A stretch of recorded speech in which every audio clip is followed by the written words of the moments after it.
Hello student, मैं नगिच HLV digital classes में आपका स्वागत करती हूँ। आज हम आपके लिए कुछ सीरीज़ चालू कर रहे हैं जिसमें हम इम्पॉर्टेंट टॉपिक्स को कवर करेंगे क्योंकि टाइम थोड़ा कम रह गया है और आपके एग्ज़ाम नज़दीक हैं। तो पहले सीरीज़ में हम आपको मेंडल लॉ पढ़ाएंगे। मेंडल लॉ में हम देखेंगे, पहला नियम है आपका प्रभाविता का नियम। पहले बार हम थोड़ा देख लेते हैं मेंडल्स ने क्या किया। मेंडल ने अपने 3 नियम दिए हैं और उन्होंने किस पे आपका जो है रिसर्च किया था, वो थी उद्यान मटर। ये क्वेश्चन ज़्यादा पूछा जाता है। और मेंडल क्या है, अनुवांशिकी के जनक माने जाते हैं क्योंकि उन्होंने ये 3 नियम दिए जिनसे हमको पता चलता है कि आपके जो कैरेक्टर है वो एक जनरेशन से दूसरी जनरेशन में कैसे जाते हैं। मेंडल ने ये भी बताया कि जो युग्मक ये जो कैरेक्टर्स होते हैं वो जोड़े में प्रेजेंट होते हैं। जैसे आगे हम देखेंगे, इसमें है प्रभाविता का नियम। प्रभाविता का नियम क्या कहता है कि जब हम एक जोड़ी विपरीत लक्षणों को लेकर क्रॉस करवाते हैं, एक जोड़ी विपरीत लक्षण क्या, जैसे कि हमने शुद्ध लंबा और शुद्ध बौना पौधा लिया।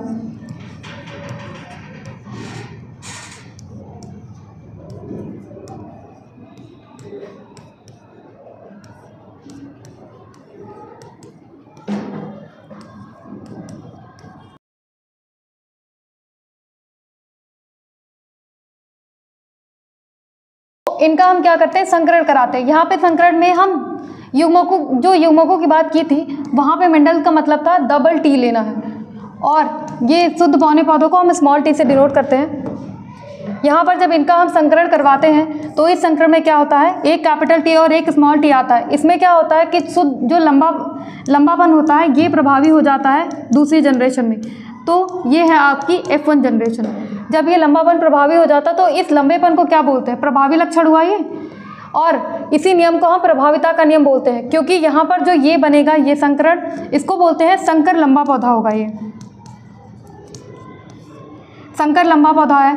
संकर लंबा पौधा मतलब इसमें ये शुद्ध लंबा तो नहीं है लेकिन ये लंबा होगा क्योंकि इसमें कैपिटल टी है। कैपिटल टी जो है ये क्या करता है, ये अपने कैरेक्टर को डोमिनेट कर रहा है। ये जो कैरेक्टर डोमिनेट कर रहा है मतलब कि जो भी पौधा होगा वो लंबा होगा। नेक्स्ट है आपका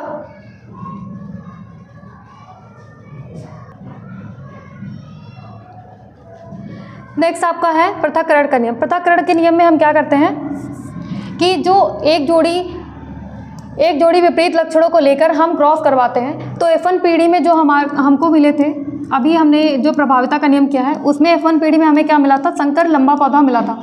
तो हम इन संकर लंबे पौधे में क्या करते हैं कि इसका स्वपरागण कराएंगे इसी के साथ। तो जो F2 जनरेशन होती है ये आपकी F1 जनरेशन है। F2 जनरेशन में क्या होता है कि जो यहाँ पर इनके कैरेक्टर होते हैं या जो युग्मक होते हैं ये अलग अलग होते हैं, उसके बाद संयोजित होकर शुद्ध रूप में प्रेजेंट हो जाते हैं। जैसे कि यहाँ पे हम F2 जनरेशन में जब हम इनका क्रॉस करवाएंगे तो एक कैपिटल टी था एक स्मॉल टी था, ये कैपिटल टी और एक स्मॉल टी। यहाँ पर कैपिटल टी आएंगे। कैपिटल टी मतलब यहाँ पर शुद्ध लंबे पौधे उत्पन्न होंगे। यहाँ पर कैपिटल टी स्मॉल टी संकर लंबे पौधे उत्पन्न होंगे। कैपिटल टी स्मॉल टी संकर लंबे पौधे और स्मॉल टी मतलब शुद्ध बौने पौधे उत्पन्न होंगे। यहाँ पर क्या हुआ कि वो जो पहली बार में पहले जनरेशन में कैरेक्टर जो नहीं शो हो पाया था प्रभाविता के नियम के टाइम पे, वो कैरेक्टर अब यहाँ पर शो हो रहा है। यहाँ पर शुद्ध बौने पौधे उत्पन्न हो रहे हैं। तो इसीलिए बोलते हैं युग्मकों की शुद्धता का नियम और पृथक्करण का नियम। यहाँ पर क्या है, युग्मक अलग हो रहे हैं और शुद्ध रूप में खुद को शो कर रहे हैं, शुद्ध बौने पौधे। और इसे एक गुण संकर इसलिए बोलते हैं क्योंकि हम इनमें एक गुण ले रहे हैं। एक गुण क्या, या तो शुद्ध लंबा और शुद्ध बौना, और दूसरा गुण ले नहीं रहे, इसीलिए इनको बोलते हैं एक गुण संकर। यहाँ पर इनका जो जीनोटाइप रेशियो होगा, इनका जीनोटाइपिक रेशियो क्या होगा। जीनोटाइप मतलब क्या होता है, शुद्धता देखते हैं हम पूरी तरह से। ये दोनों क्या है, ये एक जीनोटाइप बनाएंगे। तो यहाँ पर क्या है, शुद्ध लंबे पौधे कितने हैं, 1, और यहाँ पर संकर लंबे पौधे कितने हैं, 2, और शुद्ध बौने पौधे कितने हैं, 1। ये होता है जीनोटाइप। नेक्स्ट है हम इनका फिनोटाइप रेशियो देखेंगे। इनके फिनोटाइपिक रेशियो जो होता है, ये फिनोटाइपिक रेशियो में क्या करते हैं कि बाहरी रूप से हमारा पौधा कैसा दिख रहा है ये हम फिनोटाइपिक रेशियो में लेंगे। फिनोटाइपिक रेशियो 3:1 होगा। क्यों, क्योंकि ये भी लंबा होगा अभी हमने देखा ना प्रभाविता के नेम में कि वो संकर लंबा था। संकर लंबा मतलब वो भी लंबा ही होगा, ये भी लंबा होगा, ये भी लंबा होगा और ये भी लंबा पौधा होगा। तो यहाँ पर 3 क्या है, वो लंबाई में पौधों को बता रहा है। और 1 क्या है, ये शुद्ध बौना पौधा होगा जो कि अपना प्रभावी ये अपना कैरेक्टर यहाँ पे शो करेगा, क्योंकि ये जो कैरेक्टर है ना ये अप्रभावी कैरेक्टर है। और क्योंकि F1 जनरेशन में वो शो नहीं कर रहा था और ये F2 जनरेशन में क्या होता है, ये शो कर देगा अपना कैरेक्टर। नेक्स्ट आपका लास्ट नियम ये है स्वतंत्र अभिवन का नियम। इस नियम में हम क्या करते हैं कि 2 जोड़ी विपरीत लक्षणों को लेते हैं और उसके बाद क्रॉस करवाते थे। यहाँ पे 2 जोड़ी विपरीत लक्षण क्या होता है, यहाँ पे होगा पीला गोल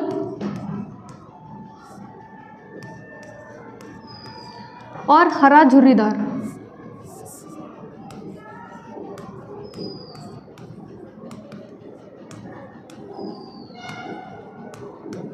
जब हम ऐसे लक्षणों को ले रहे हैं 2 जोड़ी, मतलब पीले के लिए क्या लिखेंगे, गोल के लिए पहले हम लिखेंगे आर मीन्स होता है राउंड, और पीले के लिखेंगे वाई, हरे के लिए लिखेंगे हम स्मॉल आर, और झुर्रीदार के लिए लिखेंगे झुर्रीदार के लिए हम स्मॉल आर ले रहे हैं और हरे के लिए ले रहे हैं हम स्मॉल वाई। तो जब हम इनका क्रॉस करवाते हैं F1 जनरेशन में क्या होता है कि केवल डोमिनेट कैरेक्टर या प्रभावी जो लक्षण होता है वही शो होगा। तो यहाँ पर कैपिटल आर, कैपिटल वाई और स्मॉल वाई होगा। ये है आपकी F1 जनरेशन। इसमें क्या होगा, पीला होगा। ये जो F1 जनरेशन में आपका प्लांट बन रहा है ये पीला होगा और गोल होगा, क्योंकि ये कैरेक्टर और ये कैरेक्टर ये अप्रभावी कैरेक्टर है और ये F1 जनरेशन में नहीं शो होंगे। पर जब हम F2 जनरेशन में इसको दोबारा से स्वपरागण इसमें करवाएंगे तो ये क्या करेगा, ये अलग अलग होकर 8 युग्मक बनाएंगे और ये अलग अलग होकर खुद को शो करवा देंगे। जैसे इसको युग्मक बनाने में बहुत प्रॉब्लम होती है, तो हम डबल आर पहले लिखेंगे, फिर डबल बार स्मॉल आर लिखेंगे, उसके बाद डबल बार कैपिटल आर लिखेंगे, उसके बाद फिर से हम एक बार स्मॉल आर और स्मॉल आर लिखेंगे। नेक्स्ट हम इसमें वाई भी इंक्लूड करेंगे। पहले हम कैपिटल वाई लिखेंगे, स्मॉल वाई लिखेंगे, capital Y, small Y, capital Y, small y, then capital Y और फिर से स्मॉल वाई। और यहाँ पर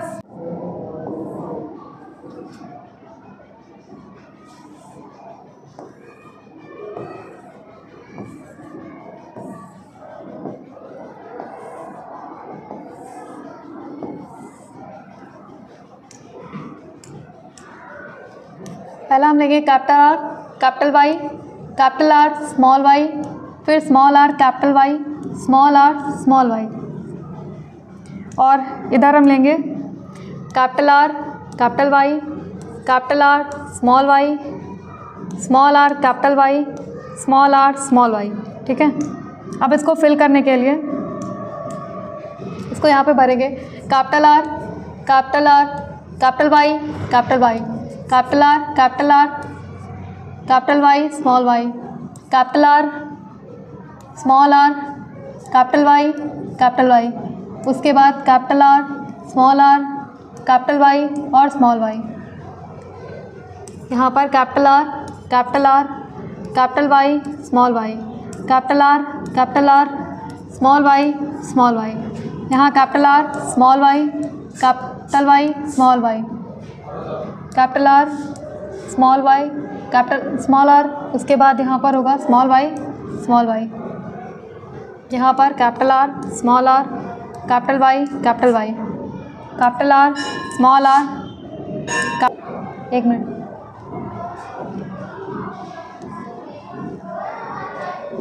कैपिटल वाई, कैपिटल वाई, उसके बाद स्मॉल आर, कैपिटल वाई और स्मॉल वाई। यहाँ पर capital R, small are, capital Y, small Y. यहाँ पर कैपिटल आर, स्मॉल वाई और ये भी स्मॉल वाई होगा। यहाँ स्मॉल आर, कैपिटल वाई और स्मॉल वाई। यहाँ पर स्मॉल आर, स्मॉल वाई और स्मॉल वाई। अब हमें इसका रेशियो ढूंढना होगा जो कि यहाँ पर 9:3:1 होता है। मतलब 9 ऐसे होंगे जो पीले और गोल होंगे और 3 अलग अलग होंगे। तो हम इनका जीनोटाइप रेशियो देखते हैं, ठीक है। देखिए जहाँ पर एक कैपिटल ये होगा और एक कैपिटल ये होगा, ये दोनों क्या करेंगे, आपका पीला और गोल वाले प्लांट बनाएंगे। यहाँ पर और यहाँ पर मिल रहा है। ऐसे ही हम 9 जो है प्लांट ढूंढ लेंगे, पहला, दूसरा, तीसरा, चौथा, पाँचवा, छठा, सातवां और अरे यहाँ पे ना गलती हो गई, यहाँ पे ये होगा नहीं, क्योंकि यहाँ पे भी स्मॉल है और यहाँ पे स्मॉल है। ये होगा आपका 6, ये 7 और यहाँ पर कैपिटल वाई और स्मॉल वाई, ये हुआ आपका 8 और यहाँ पर कहीं कैपिटल आर दिख नहीं रहा है, एक ये दिख रहा है, तो ये हो गया 9 ऐसे प्लांट हमने देख लिए जो पीले हैं और गोल हैं। और हम नेक्स्ट प्लांट के बारे में देखते हैं। पहला देखिए, इसमें क्या है, आपका कैपिटल आर है और ये स्मॉल वाई है। स्मॉल वाई क्या डिनोट कर रहा है, यहाँ पर येलो इसका लिया था हमने, पीले से लिया था, ये है हरा, हरे के लिए स्मॉल वाई डिनोट कर रहा है। यहाँ पर क्या है, ये एक तो गोल होंगे और क्या होंगे, हरे होंगे। ऐसे प्लांट हम ढूंढ लेते हैं। पहला एक ये हो गया और कैपिटल आर ये रहा, कैपिटल आर और स्मॉल वाई। दूसरा ये हो गया और कैपिटल आर स्मॉल वाई। तीसरा ये हो गया। 3 प्लांट ऐसे हो गए जो गोल और हरे हैं और अब 3 प्लांट अलग ढूंढने हैं। देखिए ये स्मॉल आर क्या है, स्मॉल आर है हरा और स्मॉल वाई क्या है, झुर्रीदार। ये एक ऐसे मिल गए हमें, ठीक है। स्मॉल आर और small y, sorry small are capital Y है। ये स्मॉल आर क्या होता है, ये आपके हरे होंगे, ठीक है, और कैपिटल वाई क्या होंगे, गोल होंगे। ये हरे भी हैं और गोल भी हैं। ये आपका एक प्लांट हो गया। यहाँ पर भी क्या है, ये दूसरा, ये यहाँ से हरे हैं और कैपिटल वाई की वजह से क्या है, गोल है। दूसरे ये हो गए। यहाँ पर तीसरा, 3 प्लांट ये हो गए जो क्या हैं, हरे हैं और गोल हैं, तो 3 प्लांट ये हो गए। तीसरा रेशियो इसका बन गया। एक प्लांट ही ऐसा मिला है जो आपका हरा है और झुर्रीदार है। ये रहा आपका एक प्लांट जो कि हरा है और झुर्रीदार है। ये आपका पूरा स्वतंत्र अभियोजन का नियम हो गया। आई होप आपको क्लासेस काफ़ी अच्छी लगी होंगी, पसंद आई होंगी और यूज़फुल होंगी आपके एग्जामिनेशन के लिए। तो लास्ट तक आपने देख भी लिया है। अगर अच्छा लगे तो आप चैनल को सब्सक्राइब करें, लाइक करें, कमेंट करें और शेयर भी करें ताकि और लोगों की मदद हो सके। तो थैंक यू।